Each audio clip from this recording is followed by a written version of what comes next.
No. Good evening, everyone. Thank you for coming to our candidate forum for Sacramento County Board of Supervisors, District 5.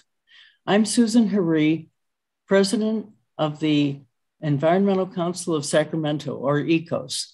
But this forum is hosted by 4 groups: 350 Sacramento, Sierra Club Sacramento, Citizens Climate Lobby Sacramento, and ECOS, Environmental Council of Sacramento.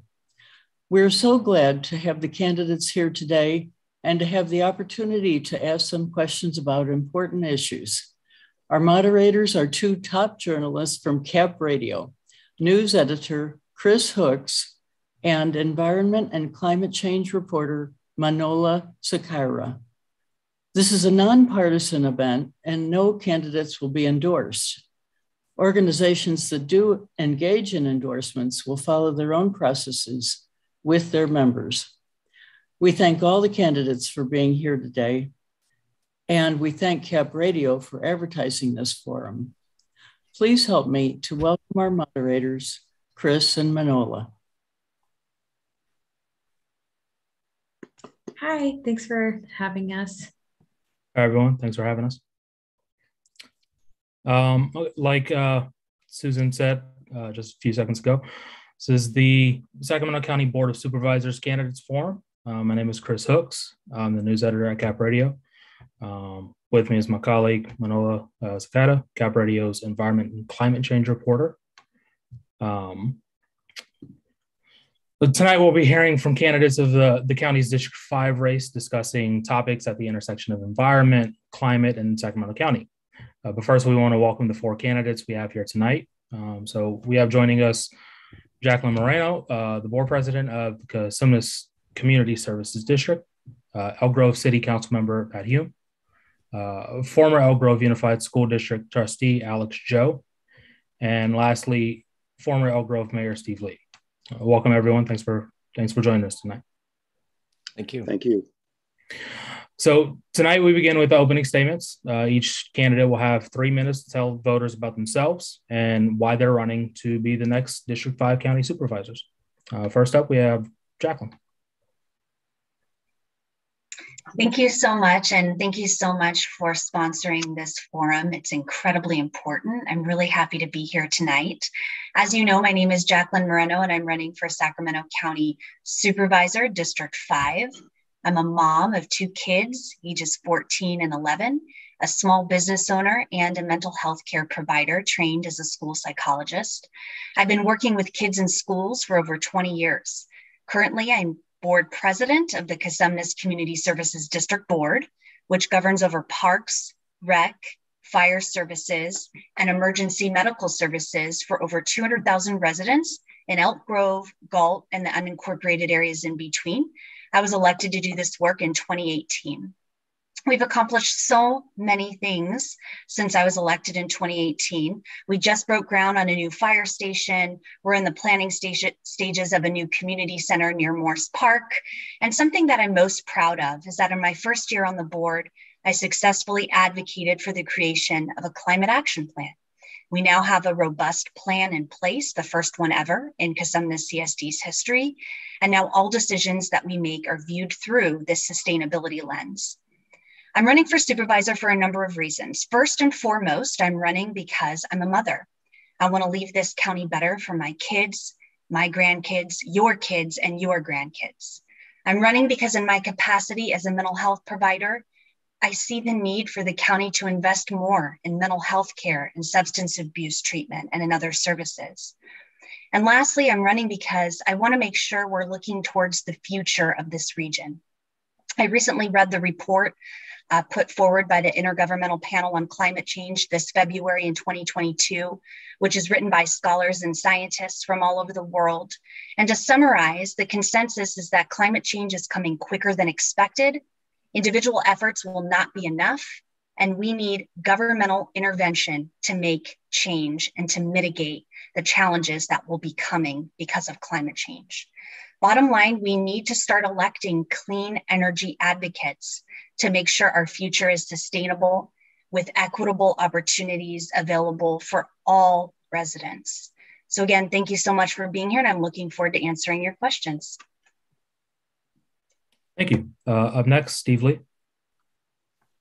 Thank you, everyone, and thank you for this opportunity to talk directly to the constituents and the voters of Sacramento County. My name is Steve Lee, and I'm running for County Supervisor in County Supervisorial District 5. I've been in public service for over 10 years. I started out as a school board member on the Elk Grove Unified School District. Then I had an opportunity to serve as a city councilman in Elk Grove, and my last stretch was the mayor of the city of Elk Grove. I served 2 terms, and now I am back at doing my job of 25 years as a juvenile hall school counselor and foster youth school counselor, working with students that have been neglected or overlooked in our system. And I do that on a daily basis. I go into juvenile hall and I work with them. I've lived in Sacramento County for 25 years. I came to this region for higher education and ended up falling in love and living here. I am married to my wife of 29 years, and I have 2 boys, and we have grown to love our neighborhood, and we don't plan on leaving. When I went into the mayor's job, one of the U.S. Mayor's Conference, the opening remarks was from one of the keynote speakers. And the keynote speaker said, in about 30 years, Miami Beach will be underwater. This was a wake-up call for me. It was real. I had never imagined that I would hear those words being uttered. And that was really a call to action. As a result of that, I joined the Environmental Mayors Coalition. That's across the nation. I then subsequently joined the local mayors, climate mayors, that is. In my work, I continue to be sensitive and attentive to the issues that impact the environment. Bottom line is I have always been an outdoorsman, love being in the outdoors. I've taught my kids how to appreciate what has been given to us. And the obligation of us is to be stewards of the environment so that we can continue it on. I'm not just here to talk about what I will do. What I'm sharing is the things that I have done. That being the case, I stand firmly in support of just one example, the Paris Accord. When at the national level, it was the national government turned away from it. I asked the city council to do a resolution in support of that. But these are just simple examples. So thank you. We'll have to come back to that. Right. Thank you, Steve. Up next, Pat Hume. Sorry, I didn't know I was next. I had to get myself off mute. Good evening. Thank you all for putting this together and offering us the opportunity to come and discuss big ideas and big issues and try and work towards solutions. My name is Pat Hume, and I have been on the Elk Grove City Council since 2006. I'm the longest serving city council member in the city's history. And prior to that, I was on the Planning Commission from 2000 until my election to the council. I initially, prior to the last election, I announced that I would not seek another term on the council. I had decided that politics had grown too caustic and too divisive, and I was going to go on with something different in my life. I went back to school and got my master's in organizational leadership, and I was planning on doing leadership coaching and motivational speaking when this thing called COVID hit. And I thought, well, I'll just wait this out. And I used the time to gather my thoughts. But it caused me to refocus a little bit. And then when Don Natoli announced that he would be retiring from the Board of Supervisors, I realized that if you have the ability and the capability to get in and make a difference, if only leading by example, and you choose not to, that reflects poorly on your character. And so the more I sat in that space, the more I realized it just didn't sit well with me, didn't comport with my values. I've got some gas left in the tank. I don't have children, so this is my legacy of trying to leave the community a little better than I found it. And public service is in my DNA. My father was a fighter pilot in the Air Force, died in the line of duty in 1977. When I was 5, that's what brought me back to Elk Grove, where my mom's family has lived since the mid-1940s. Her dad was on the Elk Grove Unified School District Board for 20 years. My paternal grandfather was city manager of Chico for 20 years. And so I've got about 20 years in already, but as I said, I've got a little gas in the tank. And so I'd like to continue serving the residents of District 5 and all of the 1.6 million residents of Sacramento County. So I don't think I've used my 3 minutes, but we've got a lot of stuff to talk about. So I look forward to it. Thank you for having me. Thank you. And last but not least, Elk Grove, former Elk Grove Mayor Steve Lee. Or I'm sorry, no, you went a second ago. Alex Joe, you're up next. Apologies. Yes. Good evening, everyone. I'm Alex Joe. I'm a candidate here for this position of supervisor for time number 3, actually. I ran for this office in 1994 after I left the school board in Elk Grove, and I ran again in 1998. Don Natoli, our current supervisor, was elected both times and was the assistant to Toby Johnson, the famous Toby Johnson that worked in this community for quite a while. I'm here because I'm grateful for the opportunities that Sacramento has provided for me and my family. We have been here since 1979, and my children grew up here, went to Elk Grove schools. While they did, in their start, I was back in Alaska working. I was there during the military and brought them home. Felt like the kids needed some culture. So we came to Sacramento instead of going back to Los Angeles. And we've been here ever since. Raised those 3 kids, are all college graduates. Have 8 grandchildren, 4 of them under 15, and 4 of them in their 20s. And of the ones in their 20s, 3 of them are college graduates and 1 is working on the process. Mary and I have been married for 50 years this past January. And our work here in the community speaks for itself to the extent that we have put these plans in place to serve the community and to work for the better, the good, the appropriate, the opportunities that Sacramento has to offer and those that are yet to come. So I have ideas and I have plans, and I am for positive change for the Sacramento County in general and for the state of California as a result of our good work here in Sacramento. So I have experience in the military, 20 years service.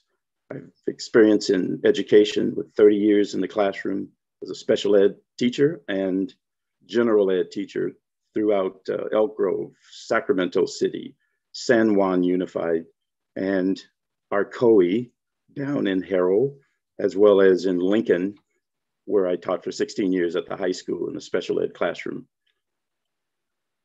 So I bring experience to this job in addition to my time on the school board in Elk Grove at a time when it was in a change mode.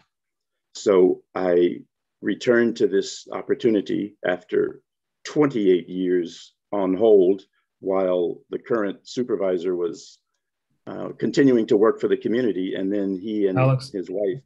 Sorry to interrupt you, but we'll come back to that. Thank you. Thank you for speaking. Now I'd like to pass it over to my colleague Manola, who will be asking the first few questions of the night. Hi, thanks, Kris, and really great to talk with you all. Just a little note, I'm going to be trying to put a finger up when you guys have 1 minute left, and then just a hand up when time's up. So yeah, with that, let's get started. The first question, Sacramento County has a goal for carbon neutrality by 2030.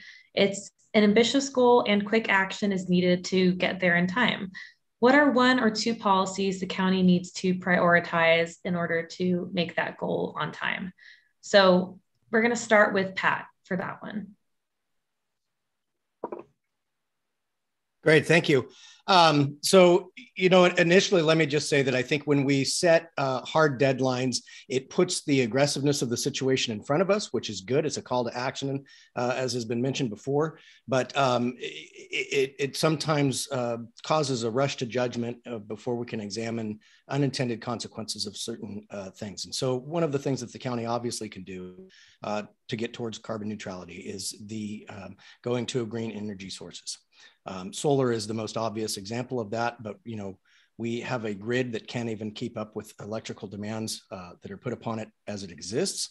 We've gone 25 years and have not increased our electric capacity. That's not to say that we've not identified new sources and gone to different types of electricity, but still our distribution system and our network has not been improved in that amount of time. And so I think the first thing is being realistic about that, when we look at electrification of the fleet and lithium ion batteries and what is the carbon footprint of the different solutions that we might be moving toward. And then, one of the initial things that we can do is make sure that all of the new buildings coming forward are LEED certified of gold or above, and make sure that the fleet is being electrified and working with SMUD and all of their carbon neutral goals as well. Thank you so much for that. So up next, we have Alex. Thank you. For the county to get close to carbon neutrality, and please note that Paris and the 350 and the 30-30, I mean, there are a lot of different programs that are attempting to reduce the amount of carbon that is in the air and carbon that is in our lives. I would suggest wholeheartedly that the programs that we administer here in the county reflect the needs of the community and have the community as partners in doing simple things. There are a lot of things that we can do in terms of turning water off and lights off and checking our travel routes when we go out and run our errands, planting trees.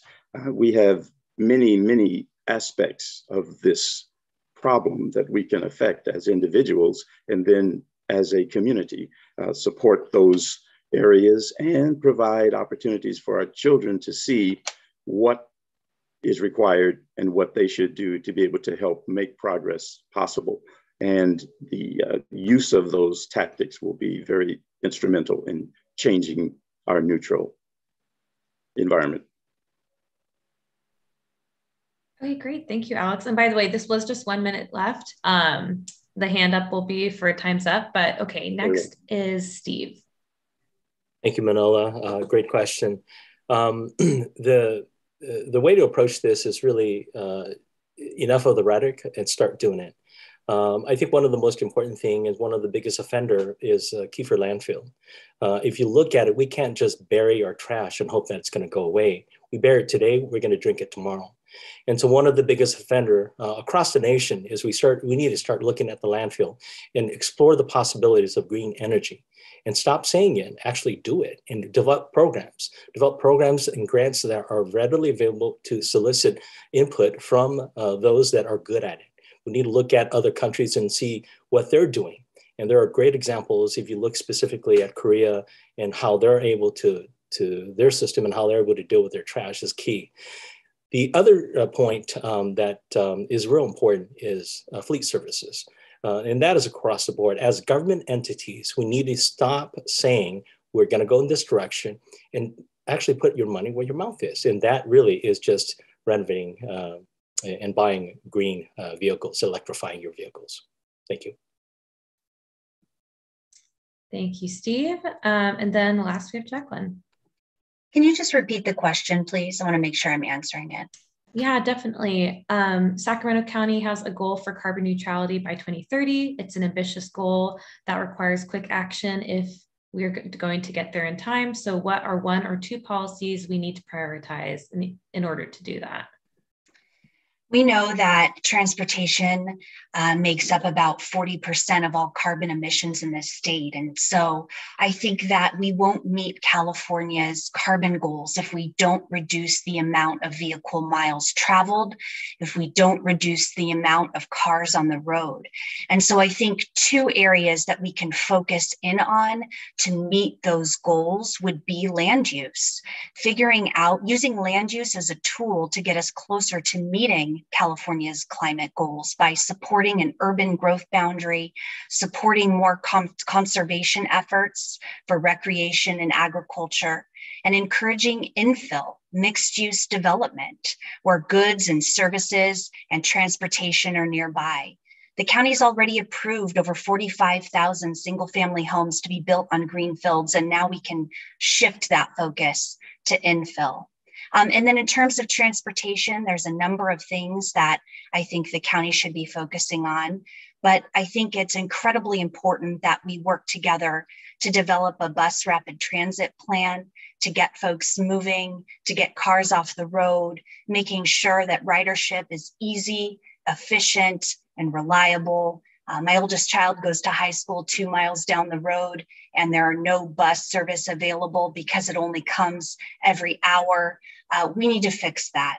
And I think so the overarching goal would be to reduce the vehicle miles traveled, and we can do that through bold, ambitious land use policy and transportation policy at the county level. Thank you for that. Okay, great. So then for our next question, this is a pretty short question. We want you to be on the record about this now. Do you believe climate change is human caused? And for that one, we're going to start with Steve. There you go. Absolutely. There's no question about that. Okay, great. Thank you, Steve. Up next, we're going to have Pat. Yeah, absolutely. Climate change is real. Human beings contribute to the effects, and obviously we suffer from the impacts. Where I take issue with where we are as a society right now is we're wrapped around the axle over language, and we're wrapped around the axle over an argument. And I don't want to win an argument. I want to try and find solutions to the problem. And so I'll borrow, if you'll indulge me, someone who I hope is a distant relative, the Scottish philosopher David Hume talks about the relations of ideas versus matters of fact. And relations of ideas only require the operation of thought in order to prove that they are true. So if I told you I'm looking at a triangle right now, you know that that has three sides just by the operation of thought. Versus a matter of fact, I can tell you that, well, it's cloudy outside, and you look outside your window and you say, no, actually it's sunny. And so our matters of fact are different.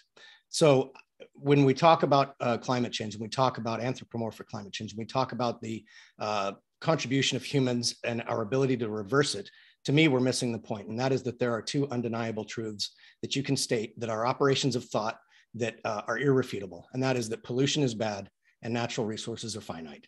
And if we start with those two premises in mind, all of a sudden the conversation shifts. And now we can start to compel better behavior because we are treating people like adults rather than fomenting hysteria as a short-term tool for collaboration.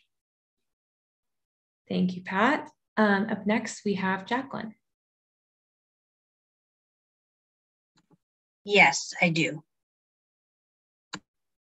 Thank you, Jaclyn. Up next, we have Alex.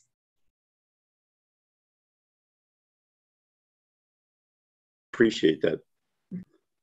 The examples of the truth to what the candidates are agreeing to would stand out clearly as the turn of the century opportunity to build electric cars that was, this is the 1900s, which was not accepted by the combustion engine producers who for almost this period of time from 1900 have contributed greatly to the climate change that brought about smog and the recognition of the ozone layer and greenhouse gases and a number of other pollutants that have created problems for human beings, to include respiratory illnesses and the like. In addition to that, the production of oil and creation of the products that were from that oil production were in similar fashion contributory to the problems that we have today. The production of plastic and other nylon and polyester, which created a major problem for our society today that we now have to clean up, and our children are cognizant of the problem and remind us of that on a regular basis.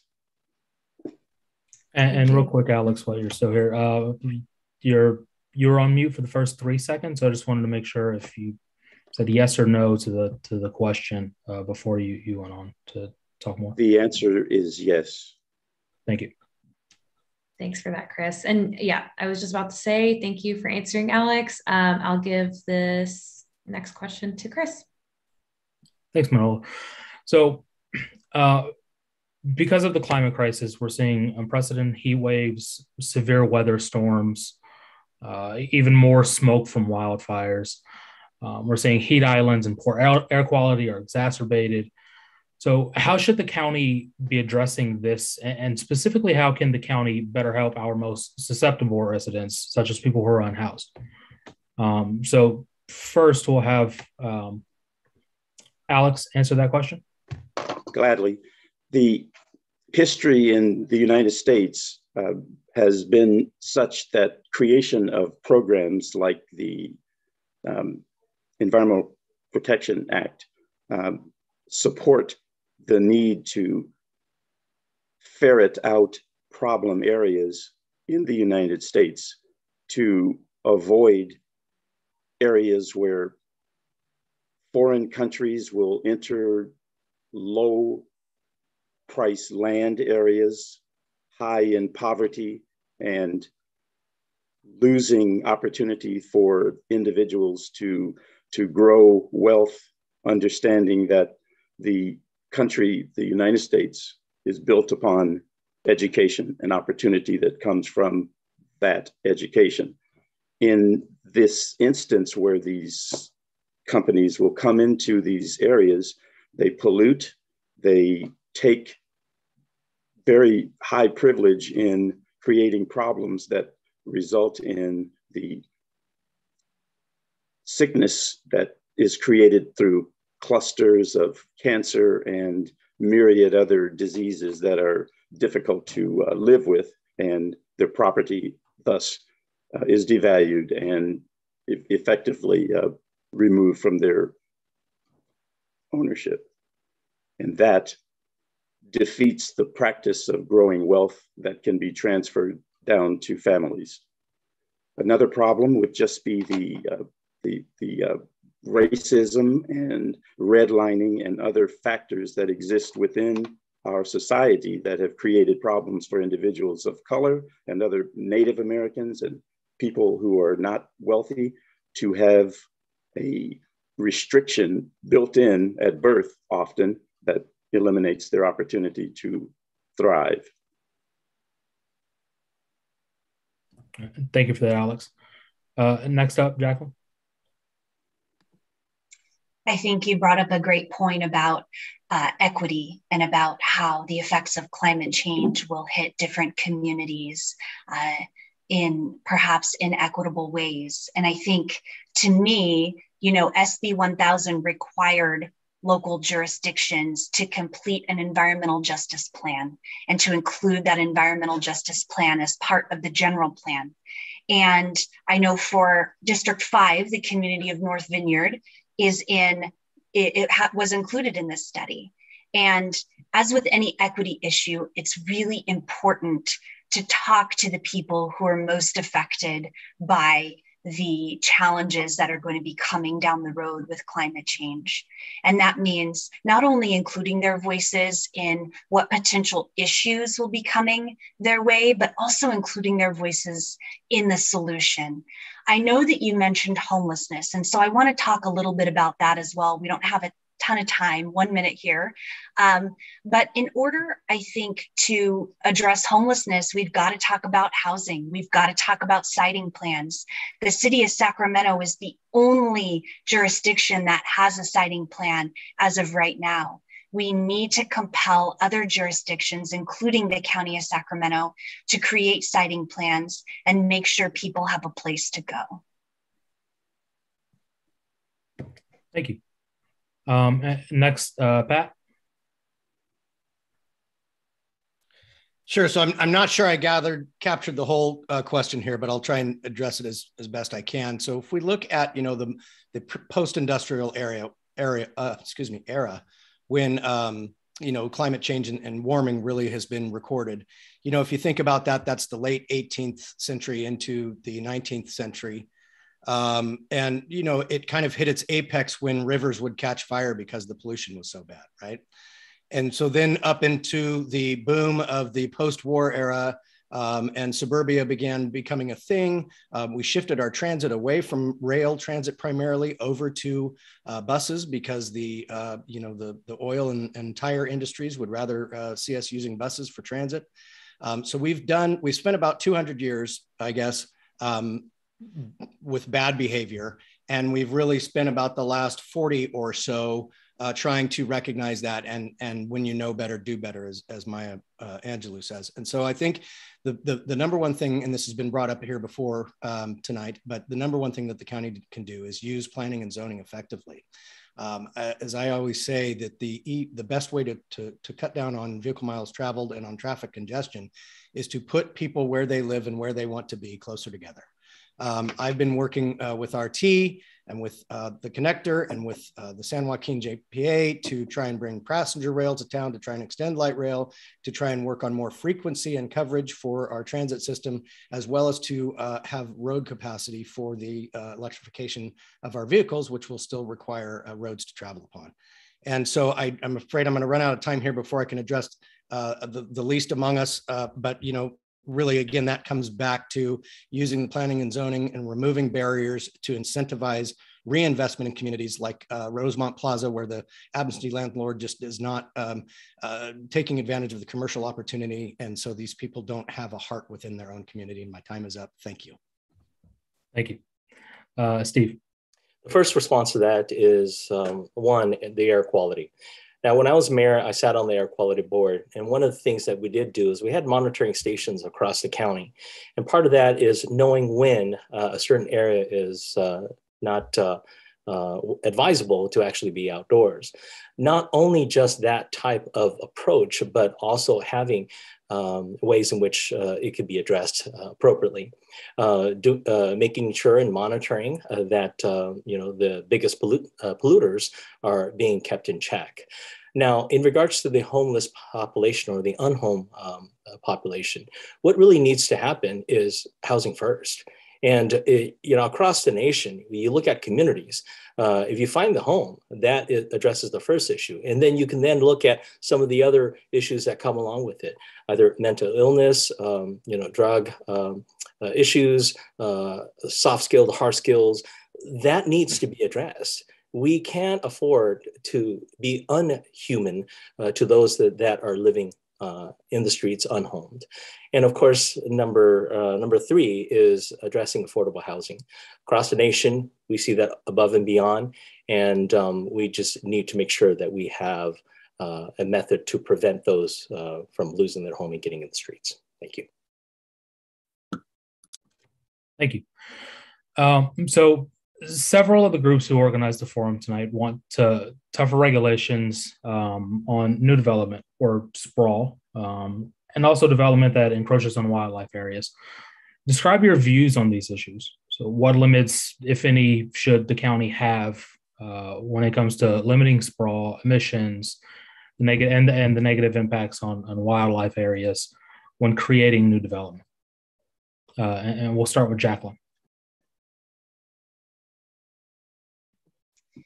Thank you. Yes, I already addressed a little bit of this in one of my last answers, but I think, we're right on when we say that land use can be used as a way to help mitigate the challenges of climate change. And I already talked about the need for supporting an urban growth boundary, making sure we're keeping growth contained. That's incredibly important. I already talked about the need for more conservation efforts for recreation and agricultural land, agricultural production. This will also help with carbon sequestration. And I also talked about the need for additional, ways of transporting people around the county. And then lastly, just encouraging infill development. Talked about that, mixed use, mixed income housing close to transit. We don't need more development in green spaces. We have a ton already approved. People will be able to buy homes, single family homes, because we have so many coming. And now it's time to reshift our focus to infill development. We can use federal grant opportunities such as the Green Means Go initiative, and regional and state grant opportunities as well. We've already funded the LEAP grant, and the county really needs to take advantage of that grant to help determine what exactly our infill needs are. Thank you. Next up, Steve. Smart growth is the key. Having a system and a tiered method of approach whenever a developer comes and asks for expansion. I think Elk Grove is known for that. We build a lot of homes down here. And I think that Elk Grove could be a starting point for an example of how to appropriately approach, not necessarily just granting the application for expansion, but really taking a closer look and prioritizing, making sure that there are infill projects before any sort of growth. When you look at public transportation, look, when I was on the council, I was one of the biggest advocates for that. That's part of the reasons why there was a big push for RT and Elk Grove's bus system to join together. And so when I left office, that was what was accomplished. I think that the effort is not just one silver pill that resolves it, but it's a multitude of approach. And I think where it starts is having a systematic approach to how and why you would want to expand beyond the boundaries. Thank you. Thank you. Alex?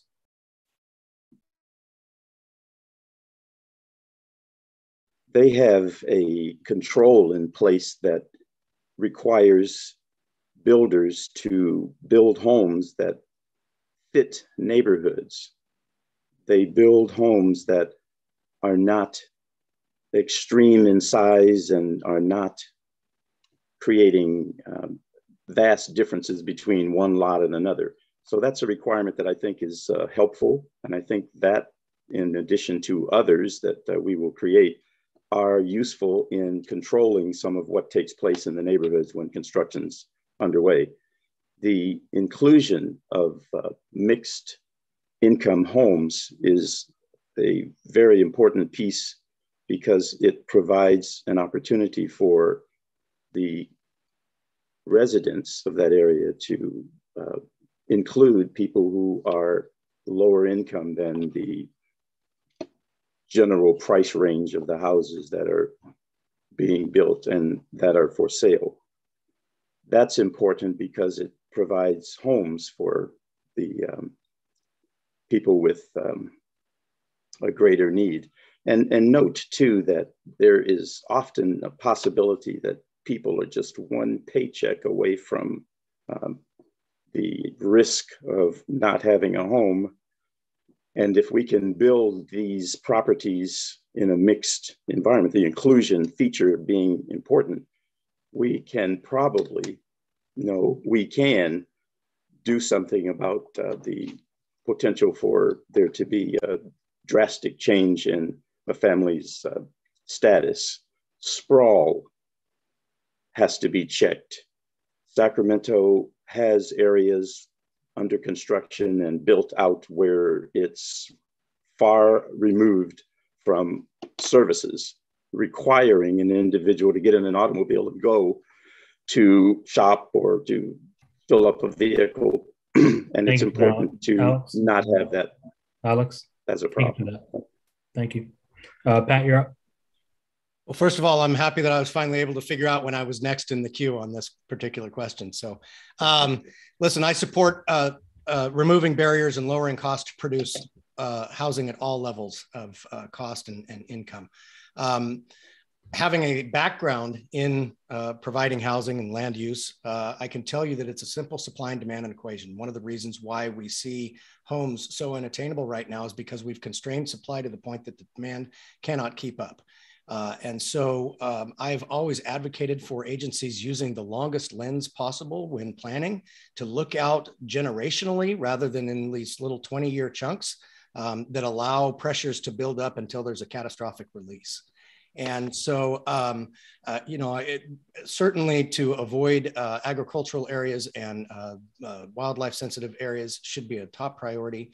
But as was mentioned, there is an opportunity within the county of planning areas that have already been identified that kind of within the triangle from Elk Grove to Rosemont to Rancho Cordova is an opportunity for the production of more single family homes. And why that's important is because what we're seeing right now is a gentrification in our most vulnerable communities that's driving those people out of the ability for home ownership and to stay in their housing. And then when it comes to affordable housing, sitting on the Affordable Housing Committee, I can tell you that right now with the tax credit financing, that the capital stack that they have to put together is so convoluted that one unit of affordable housing can cost upwards of $400,000. And so that's really not, those two things don't make sense. They don't go together. So I think we can plan better. We have to be smart about it, and we have to look with as long of a lens as possible and respect our agricultural roots and the fact that our food is grown here locally, and make sure that those farmers are looked out for as well. Thank you. I'm going to pass it over to Manola for the next question. Thank you. Great. So the next question is about transportation. So transportation is the #1 cause of emissions in California and is a big focus when it comes to cutting emissions throughout the state. But measures to cut these emissions, like creating toll roads or limiting free parking, are controversial among many developer groups. If elected, what would you do to help reduce transportation carbon emissions while also helping improve connectivity throughout Sacramento County? So for this one, we're going to start with Steve. The first is having a robust public transportation. And when I was on the council, we deliberated on rapid bus system, building a regional public transportation where you can actually get on light rail down in the South County and be able to reach the airport. These are things that would no doubt relieve the congestion of the roads and also the pollution. And again, going back to municipalities, I think the municipalities, respectively, in the area really need to be moving in the direction of electrifying their fleets. When I was part of the environmental mayors with the U.S. Conference of Mayors, we talked about that, about leveraging our buying power and to be able to get significant discounts on electric vehicles. And that's something that makes logical sense. In order for us to really move in this direction properly, we need to stop talking about it and actually start doing it. Thank you. Thank you, Steve. Next up, we have Jaclyn. So experts agree that we need to reduce vehicle miles traveled in order to meet climate emission goals that are set forth by the state of California. We know that Elk Grove is getting 2 rail stops, and I'm pleased that those stations are going to be good for moving some people.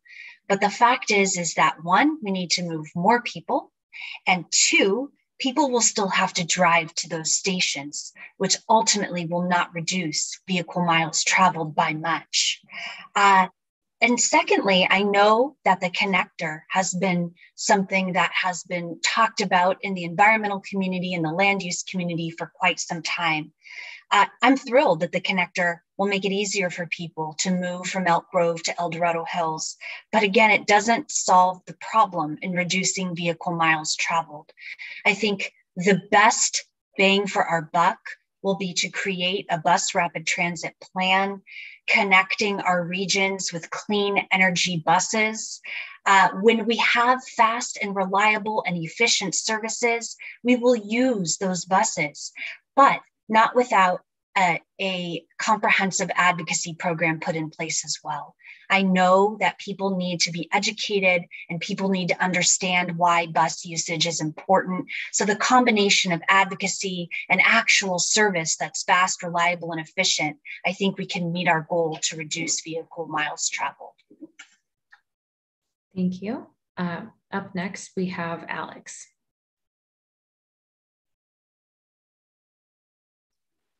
From Orlando out to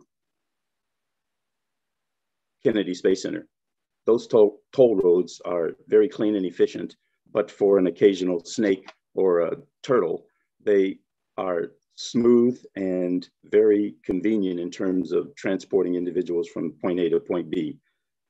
To effect similar opportunities here in California, Sacramento, we do have roads that are secondary to our major highways that could have tolls. We have corridors to build to different parts of Sacramento County. We have corridors to build between different parts of Sacramento County. The things that we should be doing in addition to building these corridors is to promote the use of hybrid vehicles and EV vehicles electric vehicles to reduce the impacts. Now, I don't believe that we have to expand Watt Avenue one more time. And I think that the connections between Rancho Cordova and Fair Oaks should be explored. Thank you. Thank you, Alex. And I think you mentioned the location of the toll roads at the beginning, but you were cut off. Could you say that part again, just at the very beginning of your answer? Florida has toll roads that extend from Orlando to the Kennedy Space Center. Okay, perfect. Thank you, Alex. And then last up, we have Pat. Thank you. So again, as one that sits on kind of the three pillars of a transportation network, heavy rail, public transit, and roads, I'm focused on mobility options. And it differs whether you're traveling intra-regional, inter-regional, or mega-regional. And we've got to have the opportunity for people to make solid choices on what fits their lives and fits their transportation needs. But the one thing that I will say is that what we're seeing with the electrification of the fleet, that does great things for GHG emissions, but it doesn't do anything for congestion. And so if we turn our backs completely on roadways, a vehicle mile traveled, the definition of that is whether it takes you 1 minute or 1 hour, that's still one vehicle mile travel. And so if we are building ourselves into a state of frustration with congestion, we've done great things to improve our air quality, but we've not really improved folks who want to have individual mobility. The other thing is that within the public transportation group, way of thinking, there is a divergent path of whether you try to go for coverage or you try to go for frequency.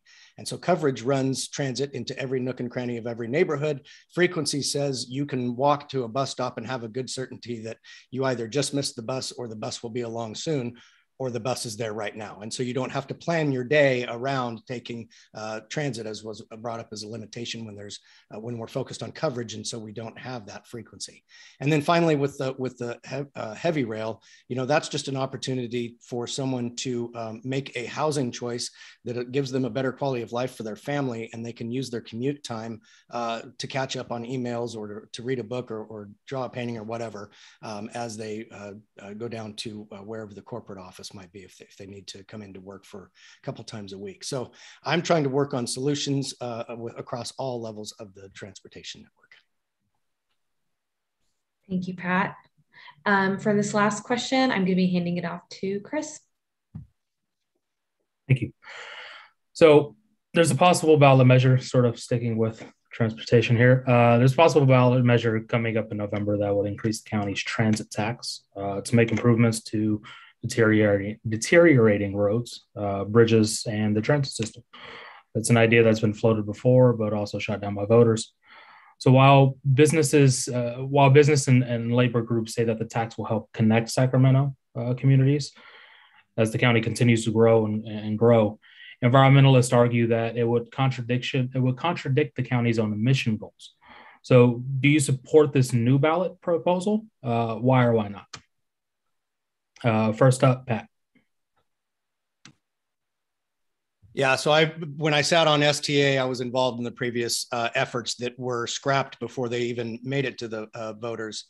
And it's always an argument over how much should go towards public transit and how much should go towards other forms of transportation.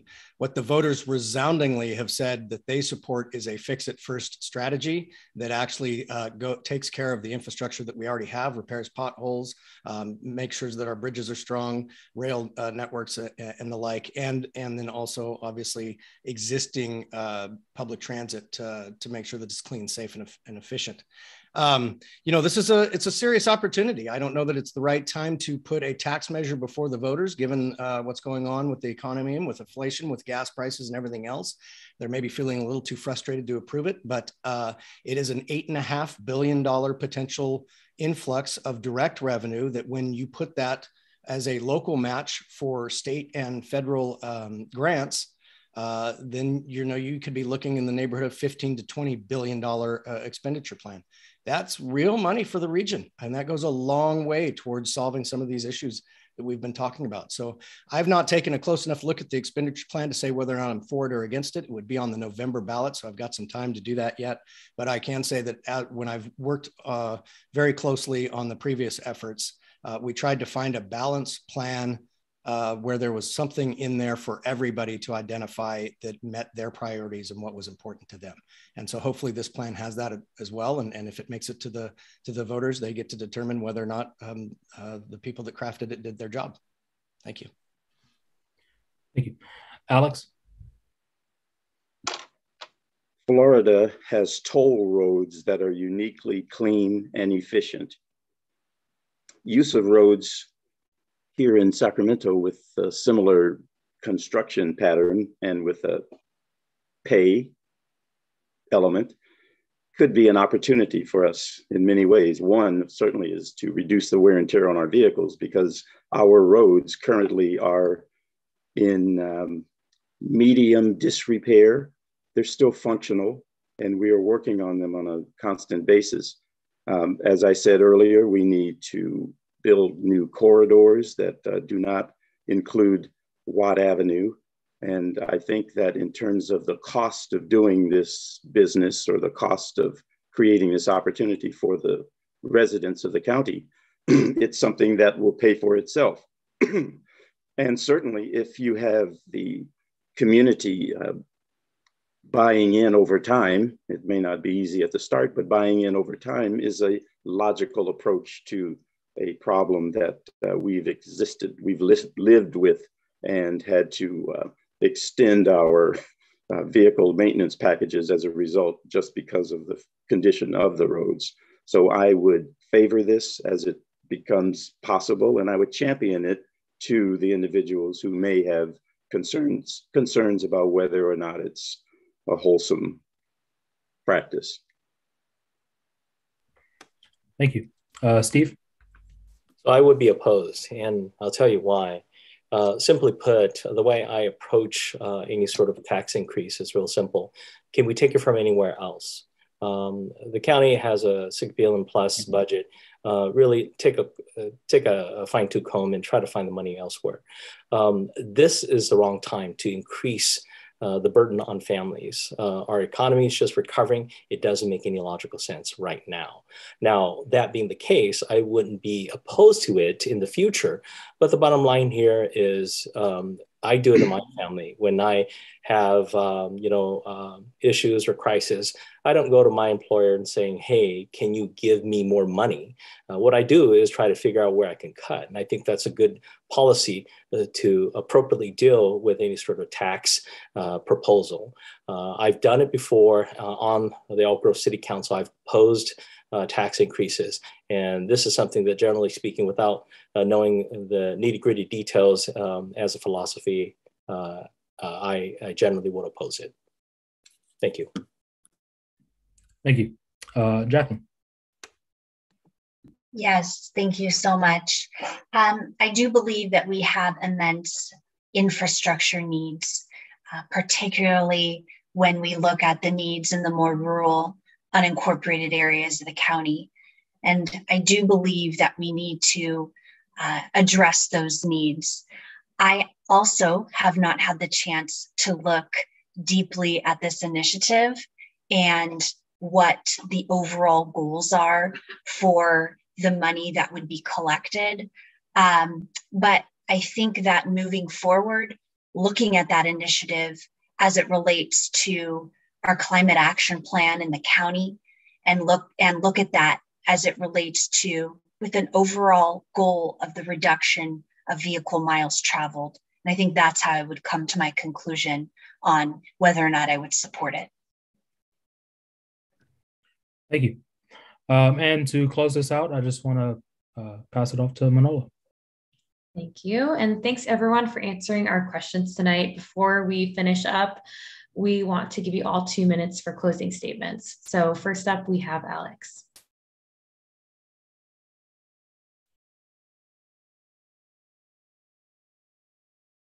Get a stronger community and be more responsive to the collective needs that exist here. I am confident I can improve the county's ability to deal with the adversity that plagues us on many levels. We need safe and secure housing for everyone. And I would add that that would include modular construction. We need improved healthcare for thousands of people in the region. And I would include that safety is a major factor of that component. We need to help mentally challenged people make sound and safe decisions. We need to build better traffic pathways, as we've discussed, that reduce stress. We need to support responsible gun ownership and reduce crime. And that would include making certain that gun owners are caring for their vehicles, their weapons in such a way that they are unloaded and in locked cabinets. We need to control the number of fires we face. And that would include having a chance to go out and find the fuel before the fuel is ignited by lightning or accidental burn. We need to vote like our lives depend on positive change. We need to build relationships that meet these goals and give support to individual and group success. In that regard, I am the candidate to go to the county board to put these measures into action. We have endured and answered the call to bring relief to our country. Congratulations. Now let's work to make Sacramento great. Thank you. Thank you, Alex. Up next, we have Pat.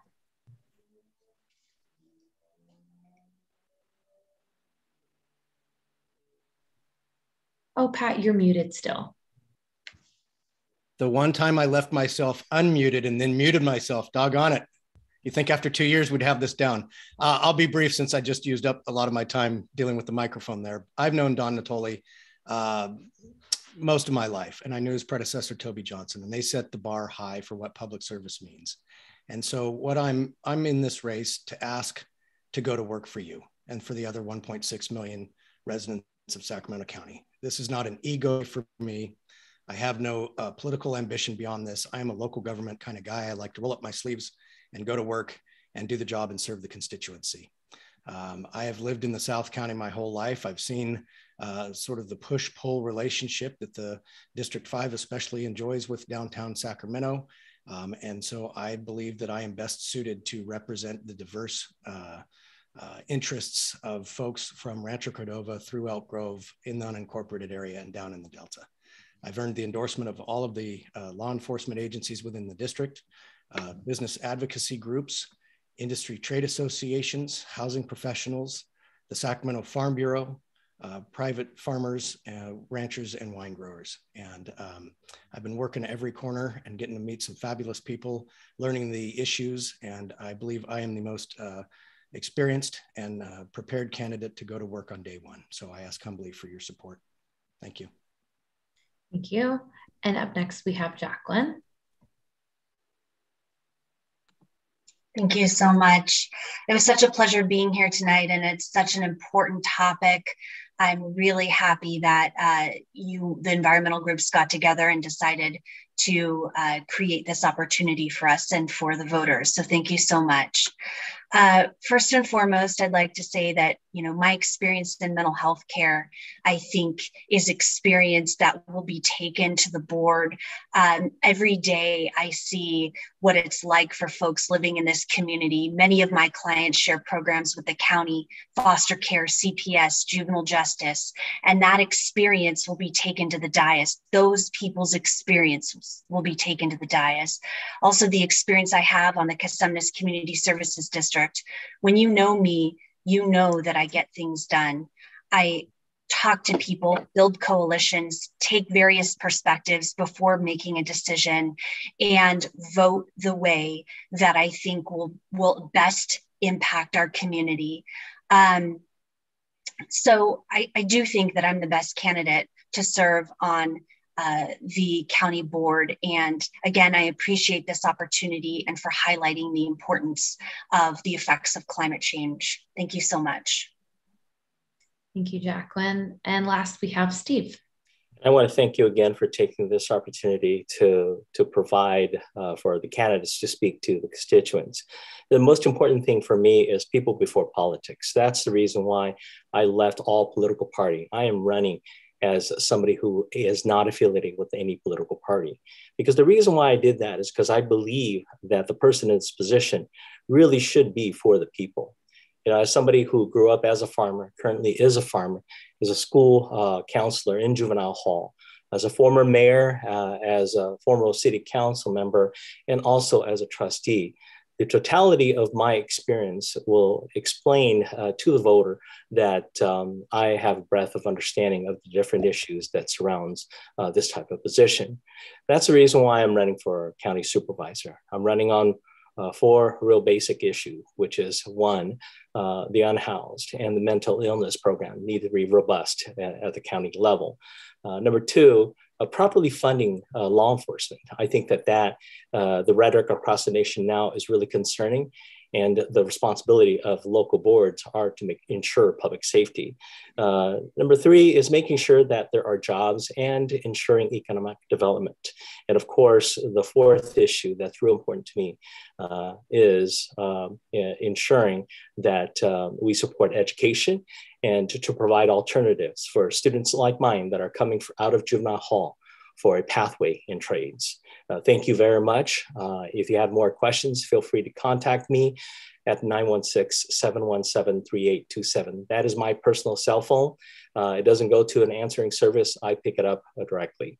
And other than that, you can also visit my website, supervisorstevelee.com. Thank you.